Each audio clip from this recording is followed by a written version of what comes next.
ये बात है मलंग राज्य की, जहाँ का राजा अपने न्याय और उच्च निर्णय के लिए अपनी समस्त प्रजा में प्रसिद्ध था और उसकी प्रजा भी उस राजा के राज्य में बहुत खुश थी।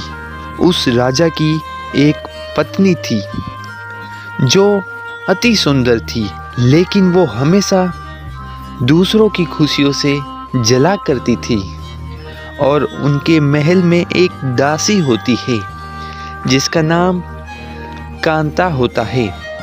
वो गरीब होने के बावजूद बहुत खुश रहा करती थी।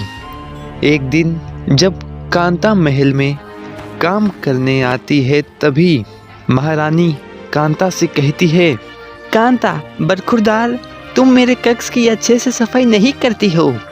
वहाँ पर अभी तक गंदगी पड़ी है। ठीक है महारानी, मैं अभी आपके कक्ष की सफाई कर देती हूँ। जब कांता महारानी के कक्ष की सफाई कर रही होती है, तभी उसे वहाँ महारानी का हीरो वाला हार दिखाई देता है। उसे वो हार बहुत सुंदर लगता है और वो महारानी से कहती है, महारानी, आपका ये हीरो से जड़ित हार कितना आकर्षित और सुंदर है। हाँ, पर ये तुम्हारी औकात के बाहर का है। तुम बस अपना काम करो और इसके बारे में सपने में भी मत सोचना, क्योंकि तब भी ये तुम्हारी औकात के बाहर का ही है। महारानी के इतना अपमानित करने के बावजूद भी कांता हंसी के साथ जवाब देती है, हाँ महारानी, आप सही कह रही हैं।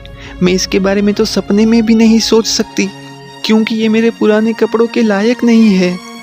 क्या ये तुम्हारे पुराने कपड़ों के लायक नहीं है? ऐसा बोल के तो तुम इस हार का अपमान कर रही हो। कहीं इसे बुरा ना लग जाए। नहीं, ये हार बहुत अच्छा है। मैंने तुम्हारा इतना अपमान किया, फिर भी तुम सारी बातों का हंसी के साथ जवाब दे रही हो। क्यों? तुमको जरा भी नाराजगी नहीं हुई? नाराज होकर क्या करना है, छोटी सी ही तो जिंदगी है। और वैसे भी मैं अपने परिवार वालों के साथ बहुत सुखी हूँ।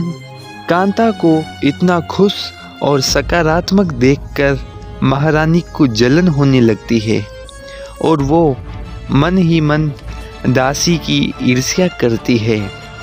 फिर जब महारानी महल में घूम रही होती है, तभी वो दासी को बर्बाद करने के लिए एक षड्यंत्र रचती है। अगले दिन सुबह वो राज दरबार जाती है और कहती है, महाराज महाराज, मुझे न्याय चाहिए। क्या हुआ महारानी, आपको किस बात का न्याय चाहिए? आप बताइए, यहाँ पर सबको न्याय मिलता है।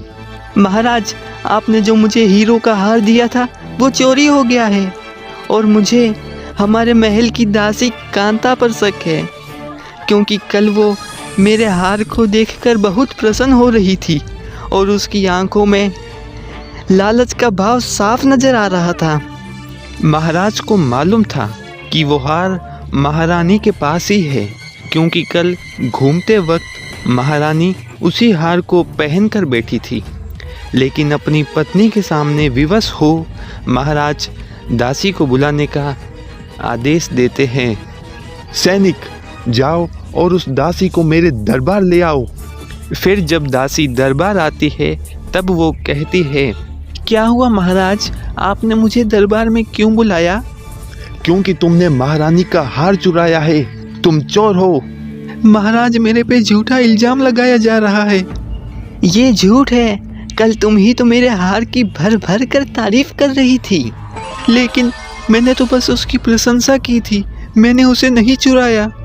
महाराज पहली बार न्याय करने में झिझक रहा था, क्योंकि वो झूठ बोल रहा था। लेकिन वो क्या करता, वो अपनी पत्नी के सामने विवश था। और फिर वो दासी से कहता है, चोर सदैव यही कहता है कि उसने चोरी नहीं की है, लेकिन इस दरबार में सबको न्याय मिलेगा और तुम्हारी ये सजा है कि तुम्हें 1 वर्ष के लिए महल से निकाल दिया जाता है। नहीं महाराज, मुझे सजा मत दो, मैं निर्दोष हूँ। फैसला हो चुका है, अब तुम यहाँ से दफा हो जाओ। फिर कांता अपने घर जाती है और ये सारी बात अपने पति को बताती है। उसका पति पेशे से जादूगर होता है। अपनी पत्नी के अपमान के बारे में जानकर वो बहुत गुस्सा होता है और रात को जब राजा सो रहा होता है तभी वो उसके कक्ष में जाकर उस पर एक जादू कर देता है और फिर वो वहाँ से चला जाता है। अगले दिन जब राजा उठता है तब वो देखता है कि उसका कमरा बहुत सारे भंगार से भरा हुआ होता है। ये देखकर राजा बहुत क्रोधित होता है। तभी वहाँ महारानी आती है और कहती है, आपके कक्ष में इतना सारा भंगार कैसे आ गया? मुझे भी नहीं पता, लेकिन जिसने भी ये घिनौना मजाक किया है उसको कड़ी से कड़ी सजा मिलेगी। फिर राजा दरबार में एक आपातकालीन सभा बुलाता है और कहता है, किसने हमारा उपहास उड़ाने के लिए हमारे कक्ष में भंगार रखा? तभी वहाँ का मंत्री कहता है, नहीं महाराज, हमें नहीं पता कि ये कार्य किसने किया है। तो उस सैनिक को बुलाओ जो रात को पहरा देता है। फिर वो सैनिक दरबार में आता है और राजा से कहता है, महाराज की जय हो। महाराज, मुझे क्षमा कीजिए, लेकिन मैं आपको उसका नाम नहीं बता सकता। हमें उत्तर दो, वरना हम तुम्हारा सर कलम करवा देंगे।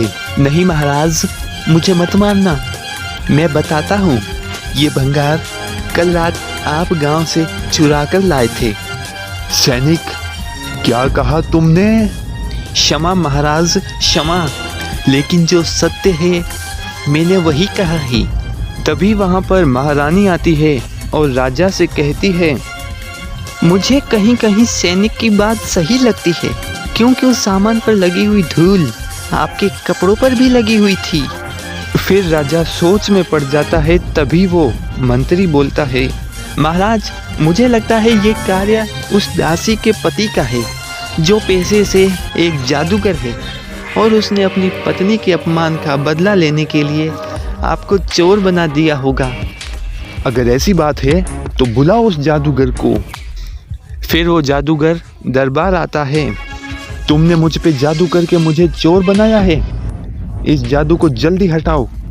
लेकिन मेरी एक शर्त है, आप सच बताओ महारानी का हार कहाँ है और उसे किसने चुराया? मुझे क्षमा करना, मैंने अपनी पत्नी की बातों में आके तुम्हारी पत्नी पर झूठा आरोप लगाया। वो हार हमारे पास ही है। फिर तभी वहाँ महारानी आती है और कहती है, हमें क्षमा कर दो और मेरे पति से ये चोर वाला जादू हटा दो। मैं तुम्हारी पत्नी से ईर्ष्या करने लगी थी और उसी के कारण ये सब हुआ, मुझे माफ़ करना। फिर राजा और महारानी को उनके किए पर पछतावा होता है। फिर वो जादूगर अपना जादू राजा के ऊपर से हटा देता है।